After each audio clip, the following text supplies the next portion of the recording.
A stroke occurs when the blood supply to part of your brain is reduced, depriving brain tissue of oxygen and nutrients. A sudden, severe headache is among several possible indications that you're having a stroke, which may also be accompanied by vomiting, dizziness, or confusion. There are many degrees of severity with any stroke, however, and when it comes to commercial truckers' medical certifications, neurological conditions in general can present some of the most complex medical issues. For this installment of Overdrive's long-running trucking law series, Dr. Alexander E. Underwood, certified medical examiner at the KT Health Clinic near Springfield, Missouri, outlined what owner-operators and drivers can expect after a stroke or a seizure. As Underwood noted, certified medical examiners often have to reach out to the Federal Motor Carrier Safety Administration for guidance in certifying drivers who've had a stroke, a mini-stroke, or a seizure. Obviously, the most important issue is assessing the likelihood a driver might have a sudden loss of consciousness or sudden loss of ability to control the truck.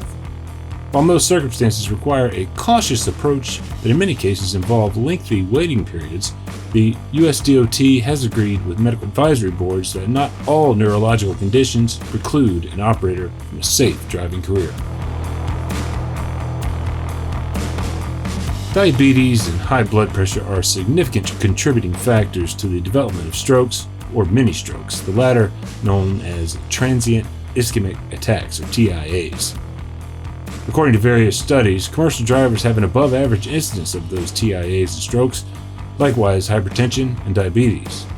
If you suffer a stroke or TIA and are left with permanent disabling effects like paralysis, severe weakness, or vision loss, you will not be medically certifiable as a commercial driver. Otherwise, though, in the majority of cases, you will be able to resume your driving career if you're willing to wait. After initial recovery from a stroke or TIA, you must wait at least a year before being eligible for a medical certificate. If you have a more severe stroke or brain bleed that involves a middle cerebral or anterior cerebral artery, guidance to medical examiners suggests waiting 5 years. After the applicable waiting period, you'll need a few things before you take the medical exam, including clearance from a neurologist, the requisite paperwork, and, in some cases, another on-road evaluation, as you would when you get your CDL originally.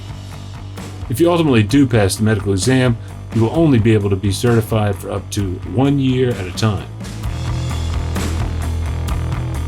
It used to be that anyone taking anti-seizure medication for a seizure disorder was automatically medically disqualified. More recently, though, FMCSA has been able to grant a waiver for those taking long-term anti-seizure medication. To qualify, you must be seizure-free with or without medication for a long time, though, 8 consecutive years. If currently taking medication, you must also be on the same stable medication regimen for at least 2 years. Further, the driver with a history of epilepsy may be qualified without a waiver if seizure-free and medication-free for 10 years. However, many seizures are not the result of epilepsy or another seizure disorder. If you have a single episode of a non-epileptic seizure or a loss of consciousness from an unknown cause, the incident did not require anti-seizure medication, rules are much less stringent. The decision to certify you will be left up to the individual medical examiner, though official guidance is to wait at least 6 months. You may be qualified if there are no further seizures, no anti-seizure medication is required, and clearance is provided by a neurologist. Yet another circumstance involves suffering a single seizure due to a known cause, such as a high fever, a drug reaction, or an infection. In such a case, you may be certified with no specific waiting period if there are no residual symptoms and neurology clearance is provided.